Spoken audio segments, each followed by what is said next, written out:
Welcome to the Grappling Grappling Rewind Podcast. Welcome to this week on the Grappling Rewind Podcast. In this week's show, we're going to recap Who's Number One, Pedro Marinho versus Craig Jones, and the rest of the Who's Number One card. We're also very briefly going to preview Fight to Win 192. As always in the show, I'm your host, Maine. So the co-host. I am Rob Sullivan. How you doing, Rob? Good. It's been, what? When's the last time you were on the show? Well, the 300th episode or whatever. Well, no, 200. It didn't come. It never came out. 200th that never came out. It never came out. We were really drunk and argued the whole time. It was a great evening that I inevitably determined that probably shouldn't see the light of day. Yes. If we ever close on the podcast, that'll probably be the last episode I put out. And just hey guys, here's one for the road. Episode 200 featuring Rob. So you were on. I brought you on for Pat Downey versus Nicky Rod, I think.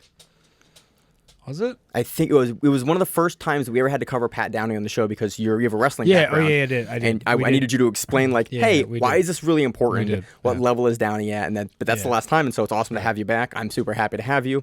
You run and own Baltimore BJJ that I train at frequently, and that's Rob. So we traded in one ginger for another this week. Pretty much. Yeah, if you watch the video show on YouTube, you can see that, you can see Rob's scarred up head shining off the lights we have in the studio here.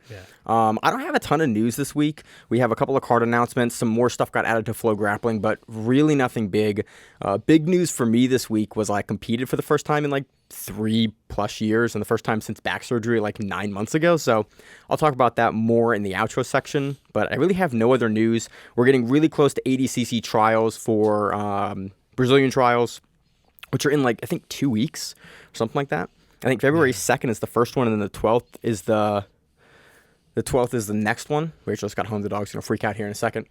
And then we have ADCC West Coast trials coming up in 6th. April 6th. Is it April 6th? April 3rd. April 3rd. April 3rd. I actually signed up for that too. Did you? I'm going to fight a week earlier, and if I'm not too you're coming out of retirement from MMA from a 3-year layoff and owning a gym. If I'm not bruised up too much, I signed up just to sign up. So if I failed at East Coast. Made a crucial error of judgment, and you did get to slam a guy though, and it was a nice highlight. I'm sure people talk shit about that, but so I'm gonna give it a second try as long as I don't have stitches. Honestly, stitches is the only reason I wouldn't go. If I have stitches that are gonna tear open and make an already bad scar way worse, I probably won't go. If it's just bruises and it's gonna be bruises. As long as nothing's torn. Yeah. So. Hi, doggy. So let's move into the recap show. Yes. Recap section. Rob, we're going to recap Who's Number One, Craig Jones versus Pedro Marinho. I don't really want to start with that match, honestly. I'll talk about that in a second, but there is a more interesting match that I'd kind of rather start with. Tye Ruotolo versus Levi Jones-Leary. This one is really interesting because we haven't seen a ton of Levi out of the gi. Primarily a gi guy. He's a really good guy from Unity, world champion. We knew exactly what game Levi Jones-Leary was going to play going in. He was going to try to bolo. He was going to try to get behind Tye and try to take his back. And, that is the only game he plays. We saw him get double DQ'd at Worlds, 2 or 3 years ago because he got 4 penalties for the double guard pull and not coming up. What game Levi's going to play regardless. Yeah. I never really followed him until the build up to ADCC in the attempt, in the thought, what if he was in my weight, and then he was higher up. But that whole match was just kind of a bolo battle half the time, and then if that wasn't happening, Tye was pretty much just standing on him, doing his this is more leg pin passing than we have seen from Ruotolo since we saw him debut. It kind of seemed like he stepped away from it. Well, we saw him use it at Grapple Fest in 2020, and he played kind of a really heavy leg pin passing game there. But in this match, we saw him leg pinning and arm pinning and hand pinning. We saw it on display because he was really stopping Levi's inversion because he was keeping him keeping him flat to the mat there. And it's probably the smartest on a guy like Levi, Levy. Is it Levi? Levi Jones-Leary. Rob, welcome to all of the names you have to learn and fuck up for the next couple years. If I was ever on the show a lot, you would realize I don't care about names, terminology, definitions or anything, and it probably makes people really mad. So Yeah, Rob, you're you're old school wrestling guy that like it's all arm lock. But yeah, everything is a hammer lock or wrist. Yeah. Anyway, it's probably the best game to have against him because you can't let him get started. You can't let him get underneath you. No. And you can't let his limbs fly. And in the battle of like two guys that are like octopuses essentially, it's like, well, you're gonna have to pin something down, or you're going head first in the battle, which eventually Tye did. And you're fighting right. A guy in his A game. But I thought it was really interesting that we saw way more offense in this entire match from Tye from the top in the legs. Yeah. And I was curious because you're fighting a gi guy primarily who's a very, very good gi guy. He's in unity with Junior Ocasio, with the rest of the Unity crew, the Meows for years. Like, he has good leg lock defense, but it is that question of, in competition, when push comes to shove, how many real deep heel hooks have you had to defend in a competitive setting versus like in the gym? It's again, having competed now, it's again in the first time in years, it's not the same. No. Like I snapped his foot this weekend, Rob, and he didn't tap. Yeah, it doesn't get spammed at you. And especially if you're on a team that it isn't, the number one thing. I would imagine Cade and Tye are very leg entanglement focused. I would think nowadays at Autos you have to. They have to at be the highest and level. With their that's division, with that 66 and 77 divisions, or 77 divisions and 88 division. 88 division. Oh, all of them. Fucking all of them. All of them nowadays. Yeah. If you're not really putting in a lot of time in the leg lock game, like you're fucking up. Guys are gonna go, oh cool, the thing you're not good at. Yeah. Who we go. And with Tye and his brother, when I watch them, there's a composure that they have, that you don't see out of many other grapplers. They never look in danger. I have this. We saw him going toe to toe with Levi in the bolo game, and like Levi would start to turn his back, and Tye would just go, "No, I'm not gonna let you win." There was this one exchange where he took his back from it, rolled underneath him with that bolo, ended up on his back. He didn't clear it through. He didn't end up getting hooks in, but it was like, oh, and you could tell it was like, fuck. Like that dude went, shit, this is not what I wanted out of this. So I think his game plan was smart, and he's one of those guys that likes to prove, guess what, I'll beat you there too. Yeah. And especially now, they're at another level. Tye very much shows us something new almost every time out, and this is really no different. He eventually does get a really interesting heel hook, kind of off of a pass attempt. He throws over, gets to the outside leg, and very quickly throws a false. I think Howell called it a false reap. False reap to a heel hook, and then Levi very quickly goes, "Nope, I'm good," and which is awesome to keep yourself safe versus a guy. Yeah, I'm gonna show my I don't know, I don't want to say inexperience, but when I'm watching people break down the false reap, why exactly is that called a false reap? Fuck, you're gonna put me on the spot here. I just don't. It's a false reap because it looks like a reap, but it is technically not a reap. Because the inside leg is hooked in. Because you are not putting outside pressure on the knee when you're doing it. So it's it looks like a reap. It kind of functions like a reap, but it is not. Because I've seen it's becoming another popular setup. Yeah. I see where it comes from, and I use it. I use these things. I just I don't call it stuff, but I don't call anything things. You call it you call everything a leg lock. I got his leg lock, whatever. But I'm taking classes from you for years and years at this point. Just it's a leg lock. It's a good technique, but I'm gonna have to name it myself because Rob's gonna go leg lock. Yeah, whatever. I don't really care. But I'm watching and him, and then we'll get to it eventually. But the couch match, Hillbilly Hammer, when it was very obvious how he does it. Yeah, it's very obvious, and it's that was a neat setup too. Yeah, you can see the pressure he puts on it when he hits it. It was much different than Tye's, which was slick, and it just caught it and was in. Yeah, and Tye caught it on a roll through versus Couch. Couch just has a different setup for it. Yeah, he came up, and he also has horsepower. I mean, not to say that Tye and Cade don't look strong as shit. It's not the same. But Couch's got that hillbilly. Yeah, he's got that. The hillbilly strength. So, a great match. Again, great to see. Love to see Tye doing what he does. The more reliance in a matchup like this for leg pin passing was interesting, and I'm curious to see if that's something we see him incorporate in future matches, because, again, it's so cool to watch Tye be able to address guys in their A game. I want to see the Craig Jones rematch in another 6 or 8 months. I'd be very curious to see how that goes. called him out at the end of it. He said, "I want to bump up. I want to." I mean, he fought him a couple 6 months ago, 8 months ago, sometime last year they fought, and it was Was it that? I felt like it was. It was last year. Yeah, it had to be last year, Rob. I'm getting old, man. I don't know anymore. Oh. But I'm more curious after this performance over Levi Jones-Leary and after Craig Jones's last couple matches, more so as that dynamic changes, if the match looks any different. Yeah. So next match, let's talk about it. Pedro Marinho defeats Craig Jones via unanimous decision. This was a weird one for me because it was mostly standing after Craig's last match at Fury Pro 3. Yeah. He's like, I'm not going to pull guard anymore. And I think Craig has said that before. He's been saying it for a bit. And he didn't. He pulled it later in the match, he does. But this was, 8 minutes or something, like 9-10 minutes or something like that.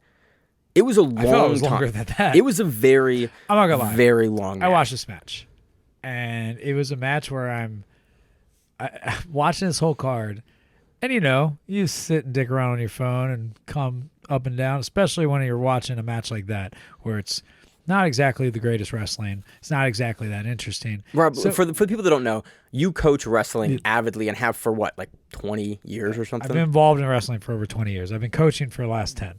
And I coach novice and I coach elite level kids that are state champions, but go to Fargo and things like that. But there is an elite level, and I understand that, and there is a huge difference between what you can do in BJJ and what you can do in typical folk style freestyle wrestling.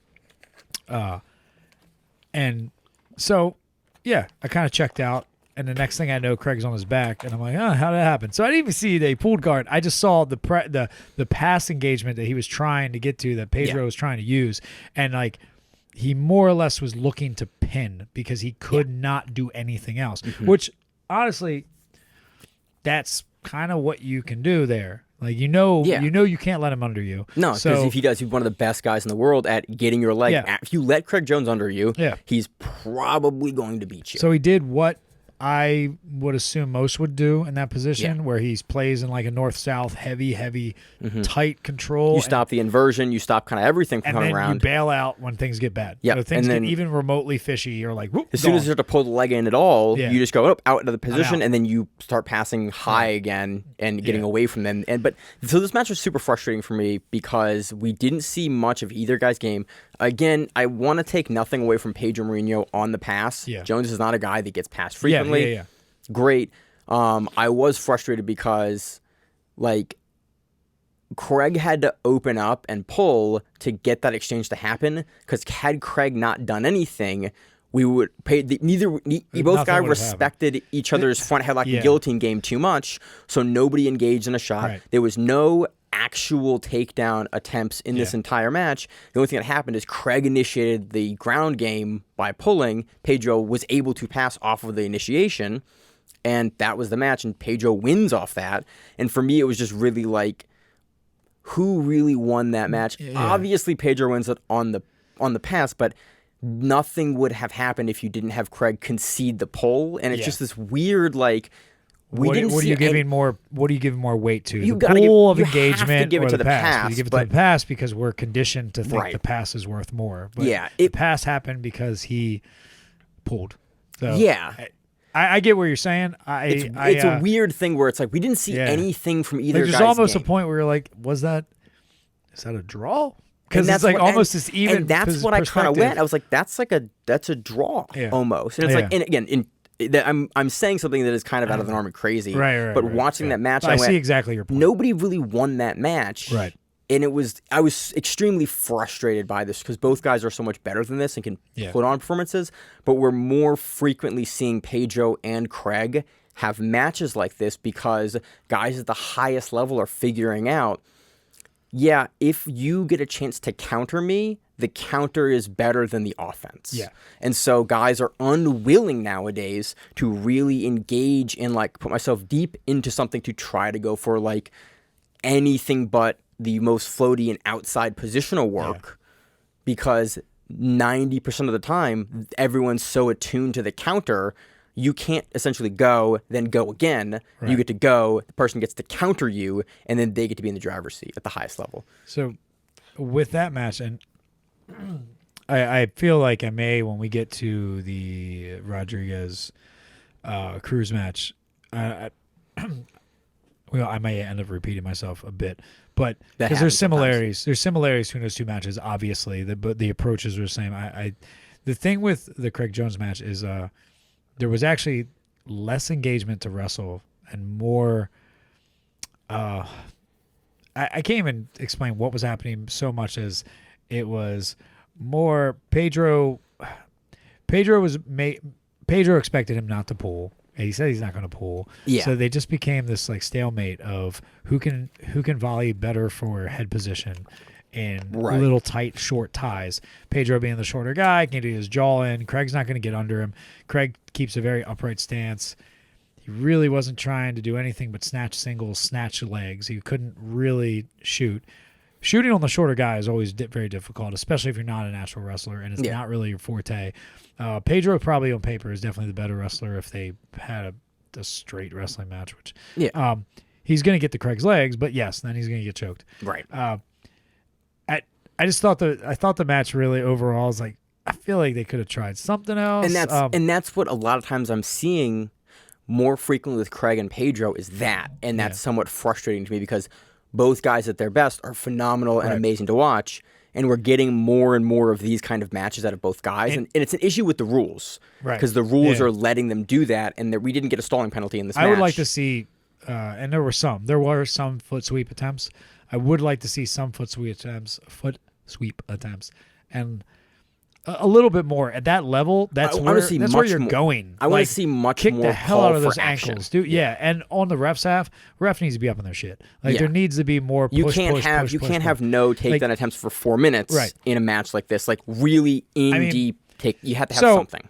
And for those who don't know, who are like very ignorant to wrestling, wrestling almost got lost out of the Olympics. Where one of the reasons they got pushed out of the Olympics. One of the ways they fixed that was they started just really hitting people with passivity and stall calls. So you can't back up, and that trickled down. And even at the high school and college level, if you take a step back, it's a warning. Step back, it's a warning, and points get not deducted, but other guy gets a point for doing that after a warning, and then it adds up.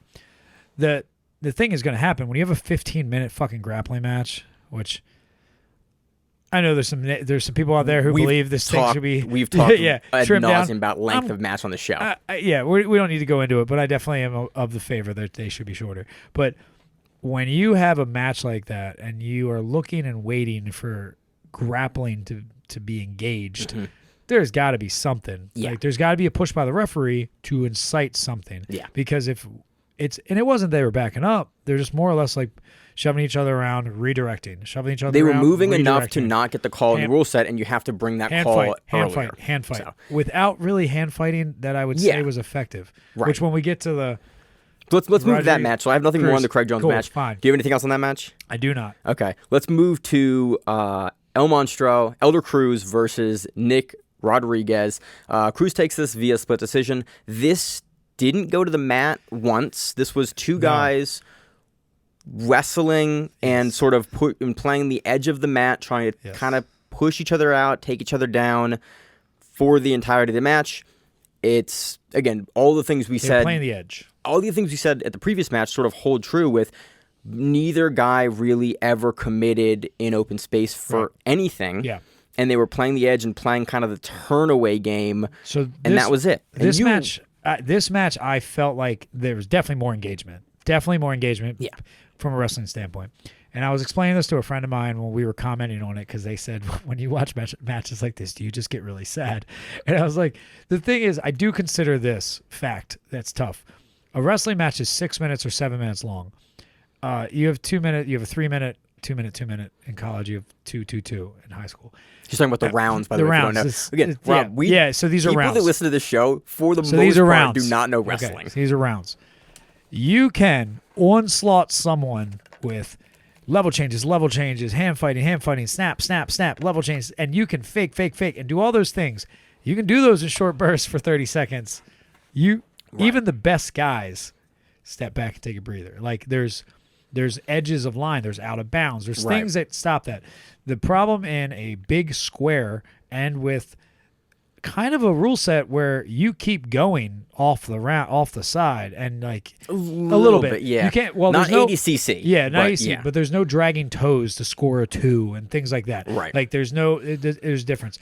You can't just keep going as hard as you can, or you burn out. Especially, I mean, I think this match was above 205. Above 205, and Nicky Rod is 235 at least. So I was gonna say that Nicky he didn't look out of shape by any means, but he did not look like he was trimmed down yet. This looks like a guy who is preparing for, like, he's ADCC, he's going through a basic.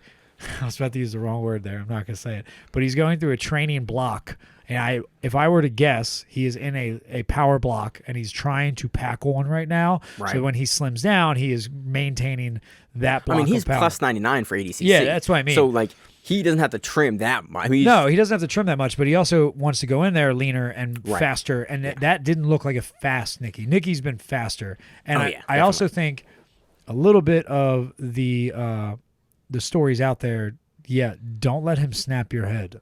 And when you have Cruz, who's shorter, stocky, big, thick neck, huge shoulders, good luck snapping that guy if he is buried underneath your chin the whole time. Right. It was a stalemate of a guy who had a really good game plan to fend off a solid wrestler, and two guys that know that pace played into this. And if they just kept, because both of them are solid, both of them have good wrestling. Yeah, like, even have good wrestling credentials. Like, both of them just weren't going to hit the gas as hard as they could because they were going to burn out. Yeah. And you don't have 15 minutes Cruz, of gas. I definitely don't burn out. Like, Nicky on top of you, fuck that. Right. Like that. What do you have him by? 30 pounds? 40? I think he probably had him by anywhere from 10 to 20. Oh, okay. All right. I don't think it looked substantially bigger. I did than not it was. think that Cruz I missed the weigh-ins, actually, so I'm pissed. In hindsight, I don't know. I think you might be right. I think I actually heard a 20-pound weight difference. Yeah. But you still don't remember. You still don't want 20 extra pounds. No, on you. You it's don't big. want Dude, Rob, I had to fight a guy that was 10 pounds bigger than me this weekend, and I was like, that sucked. That was a hard match. Especially in a round especially in a style where pressure is, you're not going to get that guy on top of you and he's going to fall back. He's not going to lighten up on you. He's going to get on top of you and it's going to feel like a car parked on top of you. So that was that match. Close split decision. Again, I think we need, my kind of last point in this match, we need a change in the who's number one rule set to get it to the mat or we need better scoring if we are going to be okay with having a wrestling match. So we need some change there to, like, either we're good with there being a wrestling match. You can't be comfortable with that. All right. I made the point earlier about wrestling, but I realize that right now I think BJJ is Nogi is getting, like, a lot of attention. It's getting a lot of eyes on it in a lot bigger way than it did in the past. And I think there's purists that will watch that and go, no, that was amazing. That's how it should be. And really, it's like people who live in reality are like, yeah, that's fucking boring as hell. Like, and that's the truth. And you have to make it exciting. I say the same things when I watch Greco. I find it very interesting, but I know that I'm just waiting. It's like watching fucking NASCAR. I'm waiting for a crash. And, like, I'm watching Greco. I'm looking for the big five where someone throws someone on their neck. Yeah. You might not get that. And you tend to stop watching stuff if you're like, these last 5-6 matches have been really boring. Yeah. Viewership matters. Mm-hmm. Entertainment matters. Yeah, that's how you guys paid. You make a customer, like, I want, again, the whole point of this show at the beginning, we ran it and started in 2017, was there is no grappling coverage. I want to see these guys highlighted. No one's doing it. Let's do that because it would be cool. And like, the big piece of that was I like to see guys get paid to put on good performances. You need a rule set that allows them entertainment pays. To entertain. Not everybody can get lucky and have, like, some Saudi prince or something who's just gonna throw money at them to build them up. Like, that's, as much as that does happen in grappling and the fight world, is not going to keep happening forever. Right. And the sport has to find a rule set that makes it entertaining. Mm-hmm. So, but at the same time, I will say I don't actually want it to ever hit a point where it's been 6 minutes. One of you sits down. Like flip a coin. That would drive me crazy. That's too far. Yeah, we have rules that do that. There just needs to be, make it smaller. Make the area they can, like. I think you need 2 push-ups. I think you need a rank. We're going to rule sets. It doesn't matter. Yeah. There's a whole other show that I will more than happily do for 3 hours of Maine's thoughts on rule sets. I have documents, Rob, and like barbed Excel wire sheets. surroundings. So let's move on to the next match I want to talk about. Mikey Musamechi defeating Estevan Martinez via pretty strong unanimous decision. Yeah. I loved the beginning of this match because we knew what Estevan Martinez was going to do. It's like, all right, Mikey's going to pull. Cartwheel probably. passes. He's going to try to, not even a cartwheel pass. But whatever. Like a front foot pass. It's not a front, it's not a front foot pass. It's like a side flip pass. Yeah, it's like a round off pass. Yeah. And Mikey immediately went, I have tape on you now. I know what you're going to do. And stopped one, took the first one to X guard, took the second one to the closed guard. Yeah. And I went, I don't think Estevan's going to try that again. Because the first one Mikey got, like Mikey immediately started going for that high knee bar heel hook that he has dubbed the Mikey lock. And Estevan was like, Estevan did a very, very good job. We're going to talk mostly about Mikey. I think I'm going to talk mostly about Mikey in this breakdown. You're so glad Miranda's not here. She would be talking so much about Estevan. Estevan did an outstanding job defending the leg lock attempts that Mikey threw up, defending the positional lock that Mikey threw up, but Mikey was in the driver's seat for almost every minute of this match. The couple of knee bar attempts that Estevan had, he never had phenomenal control. Mikey was always doing a great job countering and looking to pass off of it or get on top off of it or counter off of the attempts. Yeah. And Estevan never had a moment in the match where I'm like, ooh, this is really dangerous for Mikey. He was throwing up offensive reactions in counters, but he was never in the drive seat. He was never winning in the leg pummel. He was never winning in the passing, in the sweep. It was... He never put him on his heels once. Correct. Yeah, he never had him... Mikey never really looked like he was in danger for anything. The one thing... Estevan has a huge benefit in this situation. He is short. Yeah. And that played heavily into Mikey's inability to finish him. Yep. And what you just said about how he was in the driver's seat the entire time. Just like the Gio match, Mikey versus Gio. Yeah, Mikey versus when he had him. Mikey pretty much stays in control the whole time. Yep. Of most matches he wins by decision. He's usually in control the entire time. Mm-hmm. If he loses, it's because he got subbed. Like what I've seen of him, especially the few matches he's lost in recent years, he's been either at heavyweight, or he has been submitted. But he's usually been submitted at heavyweight. Like he got submitted by Maidana. He got submitted by Gabriel Souza, who's number one, and he got and they were all those were pressure. Somebody was able to put him in a position that he could not get his legs up and around or invert or do anything to get a hold of what he needed. Mm-hmm. And going into that match, there's no way in hell I thought Estevan could actually pull that off. I just don't think he didn't have the attributes that people that have beaten Mikey. He doesn't have the leverage for starters. It's just not there. He's got the speed to score. If it's a scoring match, we're talking a scoring match. I don't know if he pulls that off, but he keeps that thing damn close. Like there could be possibility. A possibility of them like coming to stalemate situations where nothing's happening, and maybe he pulls off something crazy. It's not a huge lead, is what I would expect. I think it's a huge lead, but I understand where you're going. I understand the point and the sentiment you're making, but. I see where you're going. He's not going to submit him in a points match. This can become closer if Estevan makes the right decisions. But if he games in a sub-only match, Mikey's winning every time. And until when it ends, if he hasn't subbed him, which Estevan, that's a hard guy to sub. And when your primary tool is to attack the legs, you're attacking.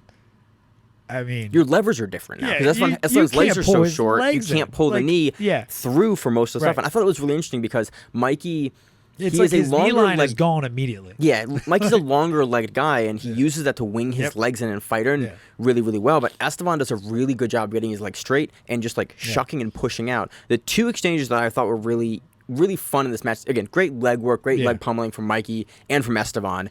There's some great defensive and offensive stuff to view there. It is very kind of, I hate the term, leg spaghetti for a bunch of them. I hate the term because it's not descriptive, but there are so many. There's too much to talk about here in the show for this. It's very interesting. Nothing really comes of any of the attacks. Mikey's actively looking for that leg lock that he's working. Estevan is actively defending and sort of looking to counter, but both never really get super deep on anything. The two instances where Mikey takes Estevan's back, I thought Estevan's defense was really interesting because Estevan stands up. And the stand-up is really interesting because usually that spells death. For anyone that stands up, if you can't slam, either back or forward, like there's no escape from that. Estevan's something really interesting. He because he is so flexible, he gets your, hey, does the wrestler escape? I call it the wrestler escape, where you grab the back of the head and you shuck them over. But because Estevan's so short, you can't get enough of your body on his torso, and then he can hinge. I have that benefit as well. He can hinge completely over and almost be standing flat and put his head on the mat and shuck you off. Like, that becomes a very effective shuck off in a way that it usually isn't for most people. And with a short body like that, his transition to get back under the leg, like, because there's always that option of that weird knee bar from the back, like the little Gracie self-defense knee bar. Yeah, all the funky stuff like that. But even him coming off the back for Mikey to transition back underneath him, if he slides off, is gone, because this guy is a rock too. He's not like, this is a short, stocky kid who's extremely explosive. It's gonna be very hard to just like spin yourself underneath him with the clearance you have. Yeah. Because of him being short, you can't do it. You can't get under. Yeah, you can't get through the legs. You can't go through the legs. You're not going to go through the legs of Martinez because you're going to have to lift him up over you. Right. Yeah. So, interesting, fun match. Very clearly, Mikey Musamechi. Mikey Musamechi. This is the first defense of the bantamweight belt that he has for who's number one. Awesome to see it. Curious who they're going to give him next. I'm curious who they're going to give Martinez next. I'm honestly kind of. I was thinking like Gio, but Gio's a straight up 45er, 55er. I don't really like that matchup as much. Estevan? Yeah. Maybe Junie. I think Junie Acosta would be a really fun match versus Estevan Martinez. I think they probably went against each other before, but I'd be curious to see it back on the Who's Number One stage under that rule set. It would be fun. Also, it'd be fun to see Mikey versus Junie again, because that'd be a really interesting match. Yeah, when was that? I watched that. Too long ago. It was like, it was within the last year, I think. Yeah. But I think it would be fun, especially since Mikey has that lock that Junie has also completed and doesn't want to call it the Mikey lock. Yeah. I think there's some blood there that would be fun to watch. Next match, do you want to talk? Which one want to talk about next? Want to talk about this? Yeah, sure. Let's talk about Jacob. The ones I really paid attention to. Let's talk about Jacob, the Hillbilly Hammer Couch, defeating David Garmo via submission, heel hook.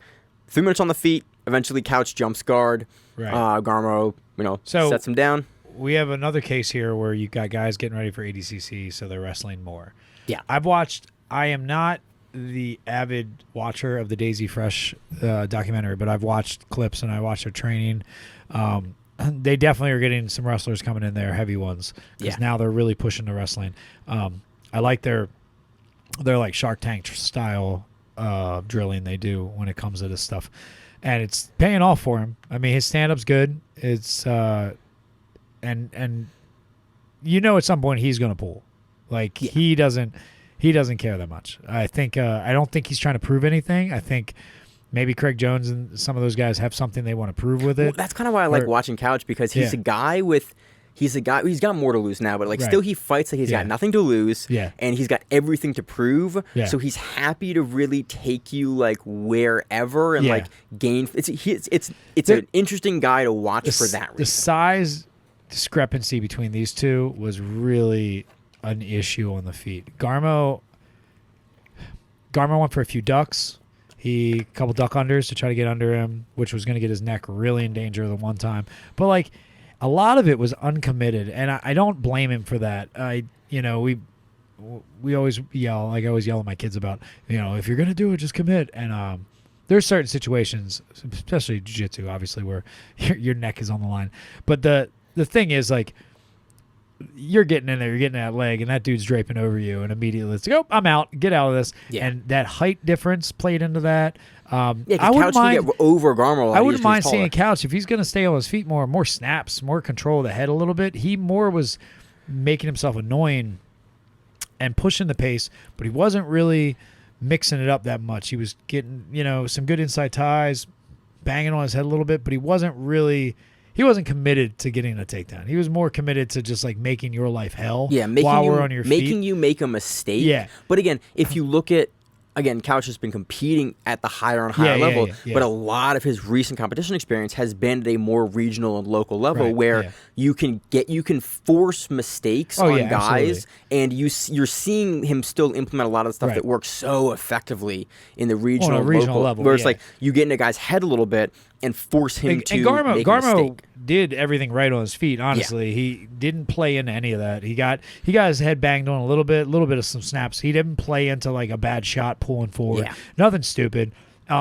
When he went for the duck under I think he went for that 2 times. He pulled out. I think 2. He pulled out almost immediately when he saw danger coming. Yeah. Like turned the angle, and you got a guy that big. Hammer is like, I'm sure he turned that corner, hit his body, and went, I can't move him, and pulled out really quickly because he needed him really off balance to finish that off. And Couch has a pretty good base, and will tend to stand into you in those exchanges where it's like he leans his weight into you. Yeah, and if you're the timing shorter, on the weight is good too, where he'll step in and kind of lean into you as you're coming in. So it reminds me of the Hulk versus Mateus Diniz at ADCC, that like really kind of famous shuck off where Diniz comes in and Hulk just like hips him with his hips. and just like shucks him off. Yeah. Reminds me that it's a beautifully timed like intercept there. He knows what he's doing to put his weight on someone without exposing himself to, like, if you had a guy who had heavy ties, a slide by, a snap, like feeding into something where you're pressuring too far forward. Right.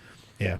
So they go to Couch jumps the guard, and Couch does something that I like to play a lot, and I've more recently the tight overhook from the guard. That's what I love to play. Yeah, but I always call it's my setup as being a short guy. He does it as a big guy, so fuck him. Word, Rob. We're both short guys. Yeah, I know. He does it as a big guy, which bothers the hell out of me. It reminds me of like a Williams guard. He doesn't do the leg over like a Williams guard, like a clamp guard. Yeah, but it's he not plays like a butterfly feet on the hips. He doesn't get the shin up on the bicep or play that game. He treats it almost like a butterfly. And I would do it more so because I have short legs and I can try to triangle from it, where it's harder for other guys to do that. But like with him, he is taking away all your ability to posture up because it's so damn tight. Well, and he hooks you down. He gets a really heavy overhook, and he leans you down, and then you're left with a guy that is forced to start committing his head, forced to start passing low or passing high over. That starts to open up the leg lock attempts for Couch, opens up like his tech up ability, opens up his ability to get on top of you. Like he feeds his game very, very well into that because he shuts down essentially that entire top side left or right shoulder, depending on where he's hooking. And he's like sort of shoulder locking it. Like no one's going to tap through it, but he's definitely cranking on your shoulder, elbow. Like that's probably putting a very uncomfortable amount of pressure that you're constantly resetting your body to get the pressure off. One thing the announcers were really heavy on, it was Garmo putting his hands on the mat. He's putting his hands on the mat so much, putting his hands on the mat.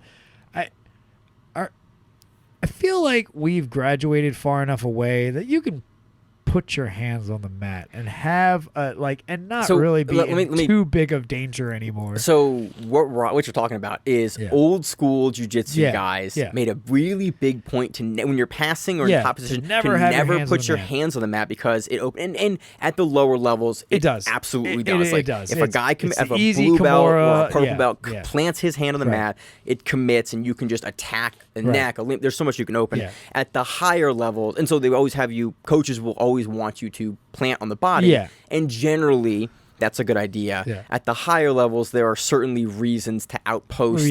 I think in that it was saving him because it was the only thing keeping his posture up. It gives you that outside post. And had he been posting on the body with the way that Couch angles, he would have been started to be able to take his back, get a new angle. He's going to start shoving the elbow across the body.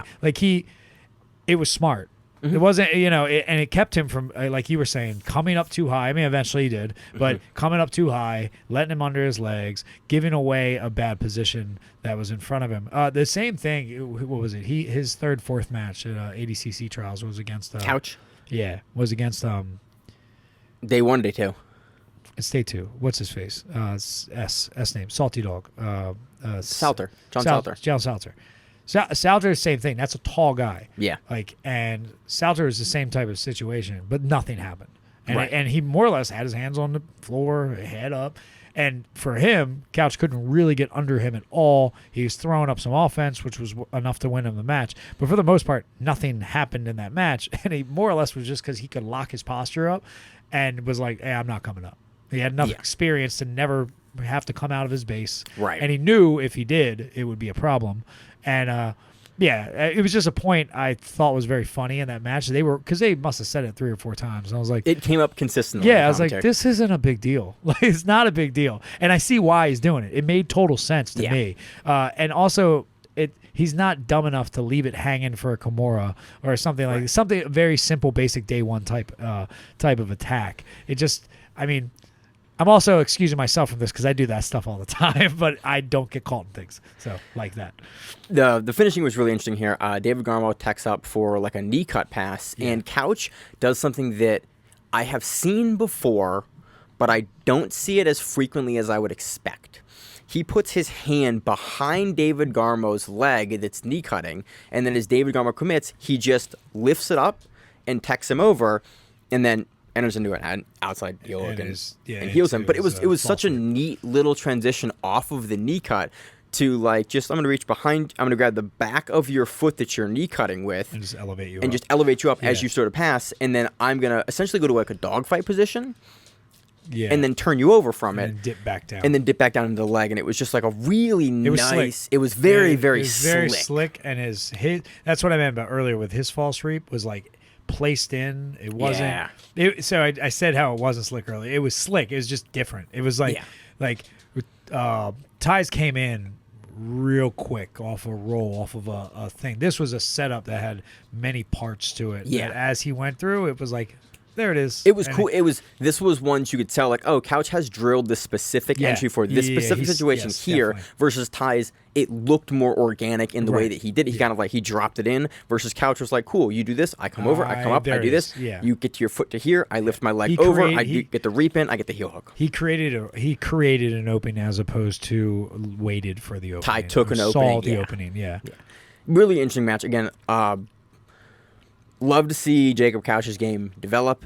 He fights exciting. He does interesting things. He's got a great story behind him. I'm very curious to see how he looks at West Coast Trials. Yeah. He placed third, I think, at East Coast Trials. I just talked about that. I literally just said that. Team has a ton behind them. Yeah. I'm curious. Again, I'm also curious to see how Garmo kind of changes his game up. He's been getting more and more kind of high profile matches. I don't think it was a bad match for him. I don't think he looked bad. I think one mistake cost him the match. I mean, I think he was gonna lose it. Like I didn't really think it was gonna go in his favor. I was surprised how much bigger Couch was. And that was substantially bigger. I did not expect him to be that substantially bigger. Yeah. But I also remember standing next to Couch and being like chest height to him. Like he's a big guy. He's a much bigger dude than I thought he was. And his entry, the way he got to that, I feel like it's a strong guy. Like he tipped him up in the air as if it's like, come here, little guy. Like now I'm gonna get under you. Like I mean, he's a powerful looking dude. Yeah. Lifting hay. I mean, his fucking name is Hillbilly Hammer, so he should be. It is. So, next match let's talk about Brianne St. Marie defeating Amanda Tubby Aliquin via split decision. This one was super close. I loved the beginning of the match because you saw some really nice sweep and pass work from both women. You had a an arm drag sweep from Tubby like 20 seconds into the match. It was just super slick. She sits up from the guard, just a little arm drag, just gets us to the side, comes up. You said you had St. Marie hitting a John Wayne sweep pretty like in the first minute of the match. There was this nice little back and forth they both had. Neither was fighting to take like bottom position, was fighting the sweeps too hard. They were willing to kind of take it as it was, but definitely not intending to get swept or passed in those situations. It was nice and neat to see. The rest of this match was who threw up more and better footlock attempts from both ladies. And overall in the match, we had Brianne St. Marie. I think she had 3 leg lock attempts during the match that were like, that looks like it's tight.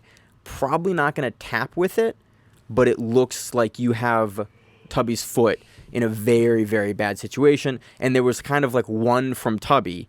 And I think overall, Brianne St. Marie had more aggressive entries into submission attempts and into the legs, and overall those kind of few moments in the match gave her the split decision over Aliquin.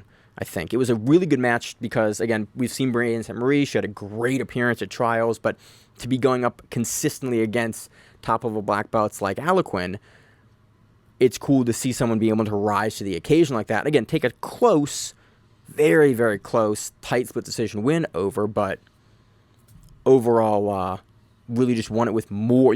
She did more in this match. More footlock attempts, deeper footlock attempts. That's what you got. Anything else on this, Rob? Nope. Okay.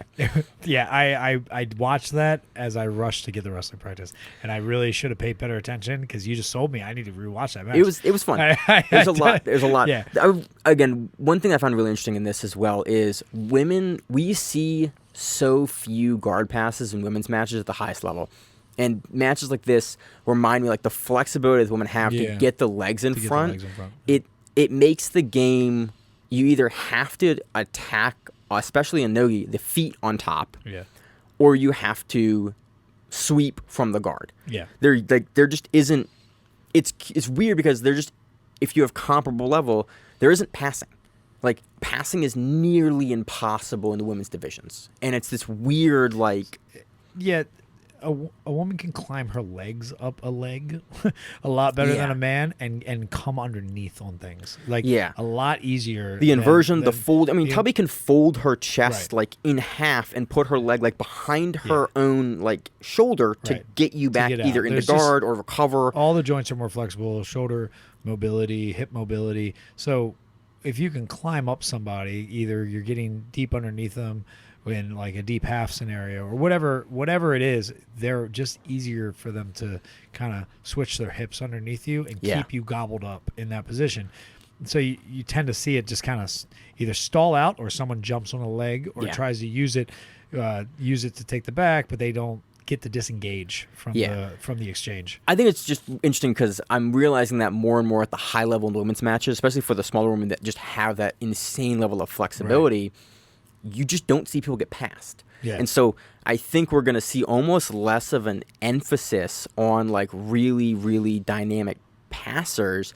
And we're going to see, I'm going to say a devolution into just like leg lock. Like it has, like you have to win. That would be the word you were. Is that the word I'm looking for, Rob? It's de-evolution. No, but that's not, I don't think de-evolution, because de-evolution looks like, sounds like it's a negative thing. It's going in a bad direction. But that's not what I know. It's not what you mean. But you're saying it's going backwards, right? It's going to like you're just omitting this section of the game that's not like important anymore because like everyone's too good. You're not gonna pass. That happened a little bit for men. Yeah, I think. I just think the attribute. It just in watching this match, this just hammers home that like passing is so much work at the women's divisions, and you can be fully past someone, and a woman can get their leg in. I do think it's going to be hard.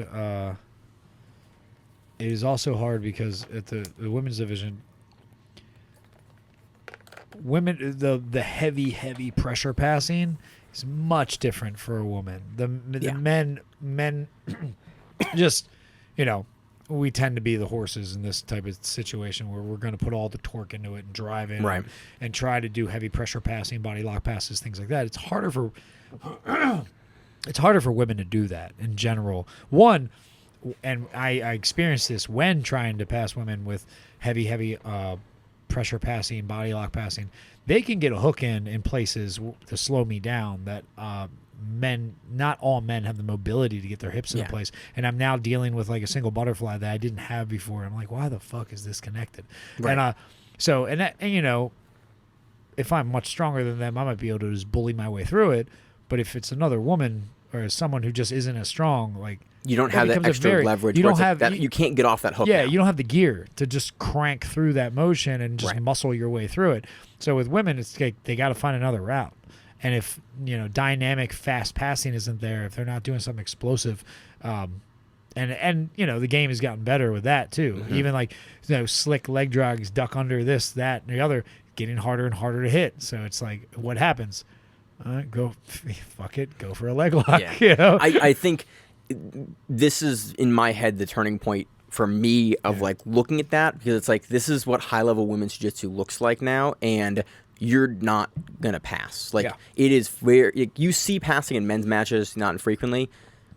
It's very rare and two very like competent women's matches to see a passing. Yeah, you'll see like sweeps and stuff, but it's rare at the low weight to see passing. And I think it's obviously changed the game already. I'm curious to see how that continues to develop as time goes on. As I think more and more people kind of have that as an understanding in their game that like the pass isn't gonna be there. Right. How do we change off that? Who was the announcer? The what's her face? Not announcer. Oh, play by play. She was really good. Yeah, I really enjoyed it. Was it Kendall? Kendall. Was it Kendall? Kendall she's is very good. crush you. Oh, like yeah. she's the obviously she comes from a heavy wrestling background, but Judo background too. Yeah. So she's a heavy top player who's good off her back. But if she wants to crush you and pass your guard, she can do it, and she can do that to a lot of the girls she goes against. So Right. she wins. She can stay heavy as hell on top and make your life miserable.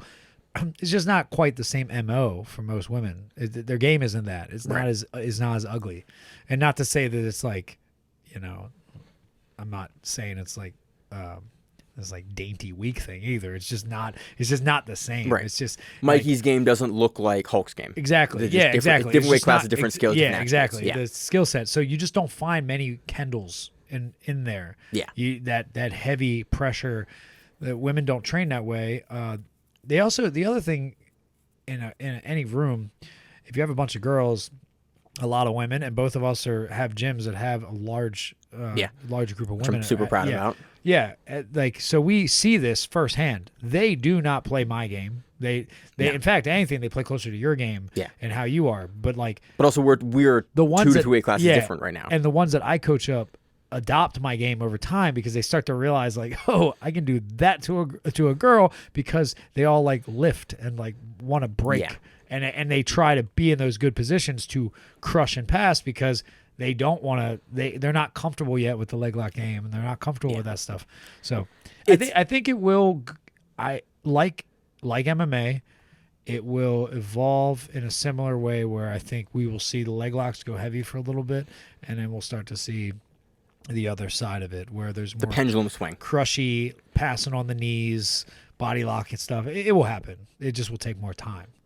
But I think this next ADCC we're going to see a lot of leg lock attempts. Oh yeah, Just absolutely. my thought. Oh, for the women's division, yeah, absolutely. Yeah. So that's we have the main card. We have a couple of things to talk about for the prelim card, which was free on somewhere, but I have Flow, so I watched it on Flow. Yeah, I watched it. Where else was it? I think it's like YouTube and Facebook maybe or something like that. Oh, okay. Which is cool to get people into it. I watched them on Flow. We had Jessica Crane defeating Alex Yaynes via submission, only submission on the undercard here. Yeah. This was we talked about this on the pre-show a little bit. This was like 4 minutes We of talked about this in your kitchen. which is the the pre-show. pre-show? The Oh, that's your pre-show. pre-show? Oh, okay. Well, whenever you get to the house and Okay, we start okay. bullshitting Well, I was about what microwaving we're my gonna talk dinner. about, Got what it. we're gonna talk about in the show, I count that Got as the it. pre-show. Okay. Pull behind the curtain, between bullshitting before the show, that's called pre-show. Yeah. Okay. Alex Yaynes was in reverse mount, or not reverse mount, reverse guard, inverted body guard. lock. A reverse body triangle. Yeah. That's what it was. It was a reverse body triangle. Mm-hmm. Yeah. For 4 minutes, and then you saw Jessica Crane get kind of pissed off about it. Definitely. Eventually disengage from it, and then immediately Heel get into the hook. leg and the heel hook. Right. In a vicious way. And looked upset about it, and it was fuck this. I'm sick of being here. yeah. I think Yaynes was wasting time on something that was not going to work. But I also You get yourself in that position though. It's hard because hard to not- 'cause- this happens. You disengage, and then you're immediately on the defensive. And I know she needed Jessica to do something for her plan to work. Yeah. That was the problem.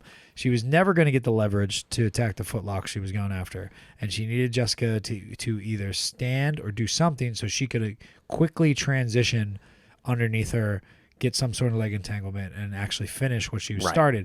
The problem was Jessica was thinking pretty much the same thing, and all right, well, once I get my moment, I'll get it. This match led me to come up with many different weird scenarios where I was like, can she hook her legs around her back and grab the ankle and crank forward, like pulling a lever down at a casino slot machine. Yeah. I was just imagining all the dumb ways you could counter. Rob, this as a guy that reverse spent a lot triangle. of time in this position because I'm dumb, Yes. there's not a lot you can. There is some stuff you can do here that's neat. It's like weird leg lock tech, but I spent a lot of time in this position at blue belt. There's not a lot here. I wish at some point they both would have ended up with reverse body triangles. No. Because we would have, I feel like at that moment right there, it all We would have reached peak jiu-jitsu, Rob. something. No, I think it just would have stopped. Everyone would have been like, turn it off, let's go home. Like they were like, we can't anymore. I've seen it before. I've seen matches that go The memes of that would have been incredible. I've seen matches that go double reverse body triangle, and you're just like, I don't know what the fuck, what to do why here. Why am I involved in this? Like, so I'm disgusted. Interesting match. Very nice to see Jessica Crane get a nice heel hook off the basically ending of the first exchange there.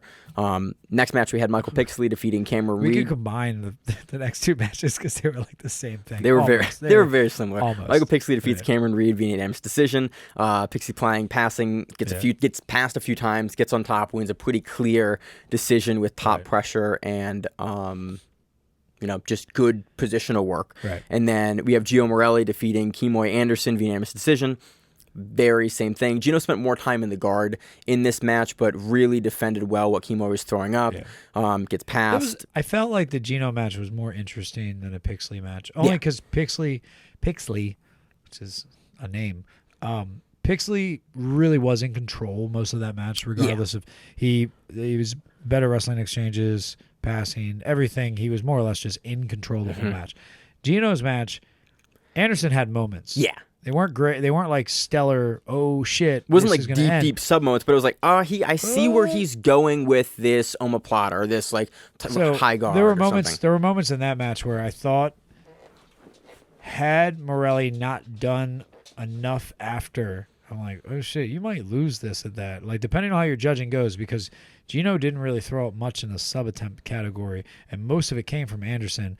But it was all Anderson retaliating from something. So it's like, well, that's Gino. You better. He did. He eventually put a stamp on it. He puts a stamp on it at the end. But like Anderson, for a little bit there, is like you're the only one really actually throwing up attacks. Yeah, and I think you're talking about Division I wrestler who wrestled at Penn State. So you're talking about the guy who's like, yep, he's going to beat you on your feet. And kudos to Anderson for standing with him as long as he did. He played the game a little bit. He stood up there, and then finally he's like, I'm going to sit down. Yeah. And he had his moments, but yeah. It was fun. I enjoyed the prelim matches. I like that Who's Number One is building up a collection of folks that are not superstars, that they have like the superstar matches on the main card, and they have a bunch of like crop of folks that don't have necessarily the huge name recognition on the scene, and they're building up those people because it's going to give us a good crop of people that have come up under the Who's Number One banner. Like I do like that we have these prelim matches because people are on the prelims a couple times. We get used to them. I like their game. I like where they're going. They've shown some really good exchanges and improvements and excitement. I get to see them later on the main card because I've become a fan of them, and that's how you build a sport. That's how you build divisions. That's how you build interest in these things. So I really do like that they're featuring these grapplers on the prelims. Yeah, I think. I also think with these guys like Pixley, Gino, the attention, the growth of ADCC. I think growth of no-gi grappling. More so, I didn't really actually mean to say ADCC. No-gi grappling. I mean, those are kind of they're similar, one of the same. Similar, yeah, it's one of the same. Whatever. I think you're gonna start seeing these wrestlers who have little option after college, who aren't really interested in MMA, go that route. And are going to start going, oh, what's up with this jiu-jitsu thing? We're going to see more like D2, D1 wrestlers go, I'm done, but I still kind of want to but I don't want to get punched in my face. Yeah. Let's go try this jiu-jitsu because like I've seen other guys walk the path. I can beat some of these really good guys, and they can, whether people want to hear that or not. In 6 months, you have a world-class grappler. We make jokes about wrestlers because they're good, and like you don't want to wrestle in a division. Like, well, I fought one this weekend. Yeah. It was a hard match. Did not enjoy. Yeah. So that's all I got for Who's Number One. Enjoyed it. We need some changes to the rules so that we can get some matches for high-level people that allow them to show off their game. You play to the rules at the highest level. You play to the rules to win by the smallest margins that you need to. We need some changes in the rules to facilitate matches being entertaining and exciting. I think the real question is, do you want jiu-jitsu to no-gi, doesn't really matter. Do you want it to grow to what level? That's the question you have to ask. Right. Because do you want it to be, do you want little kids everywhere to go, I want to do that, I want to be him? It's never, ever going to be Wheaties box type shit. No. It's never going to happen. There's not going to be action figures of it in a fucking Target. Those days won't come. But And I honestly don't believe nor want it to be in the Olympics as much as people want it to be. No, I think absolutely not. You're going to let the Olympics fuck it all to hell, and with rules and everything else, and they're going to screw it up, and then steroids won't be allowed. So there's that. No, that's less fun. It's less fun. But we on the show openly endorse yeah. steroids because it's more fun to. Again, I have a vested interest in jiu-jitsu being exciting. Yeah. Which means it makes it more exciting, Rob. 15 minutes Just of steroids. It'll be fucking fun to watch. The point is, like, if you want it to be at least a step above a niche sport, like hit the level where maybe it's, I don't know. Maybe not everyone watching it has to do it. Yeah. Like, I don't know, like a fucking Spike TV. Spike TV doesn't exist anymore. But for those who remember, I hate how you MMA, said Spike TV. I was immediately like, yeah, Spike TV. That's how it needs to be. MMA, how it came to be. Yeah. Do you want it to reach that level, or do you want it to stay streaming only? This subculture, little piece of a subculture, which, like, honestly, I think most of us are happy with it being that way. This little niche. It's our thing, and we get to. It's ours, yeah. It's the first demo tape of that band I loved in high school, and nothing was ever better than that, even though everything was. And I think if you want it to grow after that, you have to come up with a rule set that makes it appealing to anyone watching, because not everybody's going to watch. Like, I think gi is harder to watch when it's slow. Yeah. No-gi harder to watch. It just looks like wrestling, and it's like, well, he's pinning him. Like, it's hard to understand by someone just walking into a room and going, what the fuck is going on in this? Like a guy's in half guard, and if you do not do the sport, you do not necessarily know who's winning. Yeah. You're like, is that good or bad? But at the same time, combat jiu-jitsu, I think, actually looks dumber. Oh, yeah. To someone who doesn't know what's going on, they're like, why is he, like, just slapping him? Yeah. No. Okay, so they can't slap each I've other talked now? about this ad nauseum on the show. We cover combat jiu-jitsu when it is the only thing on. Yeah. And I hate that every time I'm like, that was kind of fun. But that's definitely fun. We typically don't cover it. Bare knuckle boxing is fun too, but it's like, it is fun. But so you're also Fight like, Circus is fun. Like, I love a lot. Yeah, they're fun. Yeah. So I don't have anything else. And honestly, if you pay me money, I'll do all those things. So whatever. Yeah. What's up, Rob? Coming out of retirement. Yeah. I have nothing else on who's number one. Next week on Fight to Win, we have which a matchup I'm really excited about. I don't know much about Toledo Alencar. I'm trying to click. We have Toledo Alencar versus Alex Enriquez. Is that how you say the name out? Dude, you're asking the wrong person. I know, but I'm also not the name guy in the show. Assume. Yeah. Really, really good run at East Coast Trials. Was the runner-up. Had some really fun matches. I saw, I think, one or two of her matches at East Coast Trials. Taking on Toledo Alencar, who's just recently made the jump over to MMA. I'm curious to see how this match looks. Alencar is very hard to beat, and Alex is a new black belt, late brown belt. Alencar is a world champion, been there, done that, which is why she's making the jump over to MMA. I'm curious to see. Was this just put together? Yeah. Oh, okay. Yeah. I'm curious to see how this lines up on the Fight to Win stage, where it's going to be for. I'm guessing it's going to be for. I think Alencar still has the title. Yeah, Matt. So it's the doormat you gave me. Yeah, from a wedding. It's good. And I do not know how it's going to go. It'll answer a lot of questions I have about Alex in Fight to Win, because I assume we're now going to see her if she's fighting for the title against Alencar on Fight to Win, and it'll answer a lot of questions about how much jiu-jitsu has Alencar still been doing while making the transition over to MMA. Yeah. Because she just had her first fight, she won her first fight. A lot. How will it change, and what type of performance will we see, and will it change Alencar's game? So that is coming up next week. I don't have anything else other than that. Want to move into the outro? Sure. I competed for the first time. You did. Very proud of you. Like, the first time in 3 years. I competed a bunch. And then I decided, not last minute, but I talked to Rachel, and then I got to go ahead for my surgeon. And I was like, yeah, you're good to go. I didn't tell him I was competing, but he was like, you have no restrictions left. And I was like, it's good enough for me. Yeah. Yeah, I signed up, and the next day I had a surgical consult. You had a good test, though. Yeah. So we roll most Wednesday nights, and I have been slowly testing Maine's spine for the last 6 months or whatever. Yeah.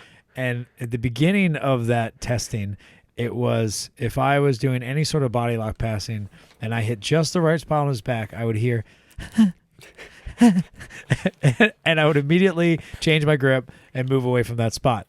And then slowly he starts last Wednesday, just do it. Just do it, man. I was like, all right. And I'm cranking the shit out of his back, trying to test if he can do this while thinking like, well, if it doesn't work now, I guess you're pretty fucked. So, because I'm 9 minutes out. So we also didn't know I was competing either. Yeah, I didn't know he was competing, I but didn't I tell did. However, anyone. I was not surprised at all when Miranda looked it up and was looking up the rest of the team and saw that you had entered, and I was like, that. I went, that's why. Yeah. Because I knew there was a gear you were trying to reach on Wednesday night that I was like, he hasn't rolled that hard in a while. He hasn't tried that much.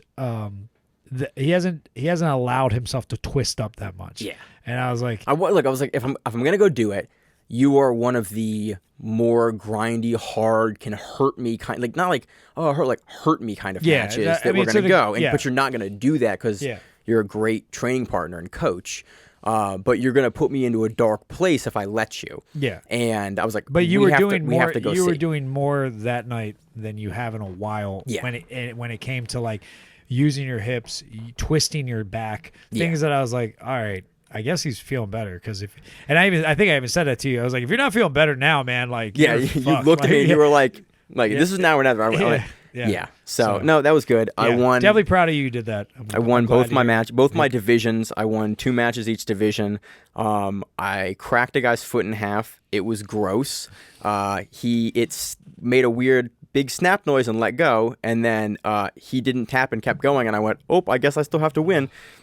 Ugh. So that was gross. That's a first for me. Yeah. And then won a point. I won like a collar choke in like 46 seconds. And then in advanced nogi, I got like a nice points win, uncontested, like a 10-0 points win. I was very happy about that. And then I broke a dude's arm in half, which was super gross. Which was not a wild exchange. It was a wild exchange. Not a pretty armbar. It was not a pretty armbar. It was all over the place. It was gross. And that was first time I've done that in 4, probably 5 years. Probably close to 5.5 years since I've done that, and that's the worst one I've ever done in competition. It was gross, and I have the footage of it, and I watched it before the show, and I realized that it's about it's another 15 degrees further hyperextended than I thought it was earlier, and I went, ooh, that was gross. I wish he would have tapped much, much earlier, and not after it had already gone crunch, crunch, crunch, crunch. So it was gnarly looking. It was a weekend. Would prefer to not have to do that in the future. Wish guys would just tap a little earlier, but again, it was great to get back into competing after I haven't competed since December of 2018, where I knew it was sprained my knee. I knew it was over 2 years. I sprained my knee in the first round, first round of my second division at a Naga, fighting a kid, and my knee just went boom and exploded, and I was like, awesome. And then I broke my back, and it's been 3 years. Yeah. So, but it was good to get out there. I felt good, very tired. I'm kind of beat up, and I'm like very happy to be able to do masters now. Did it all in masters, but I'm very happy that that's an option now.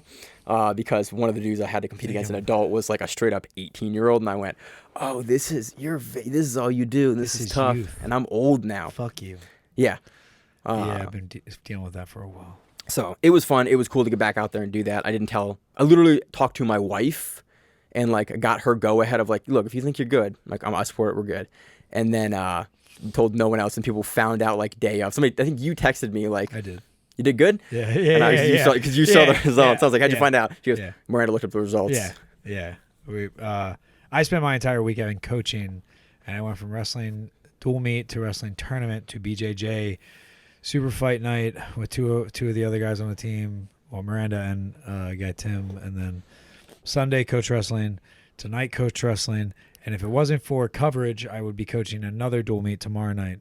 Because of COVID, they've backed everything up, and all these kids are trying to make up all these matches before February when the postseason begins. So every day of my life right now is train in the morning and then wrestling practice at night. And if there's snow or ice or whatever, fucking heavy rain, and they cancel school, I then have another practice of my own at the gym to make up for that for all the kids. So it has been a very tiring 2 months, and I am, so ready to take a nap. Anyone's watching this and you're hearing this brief yawn happening or on screen, I keep looking away to yawn. That's why I'm Well, is like hour 15 of me involved in stuff. I really appreciate you being here. Great to have you cover stuff again.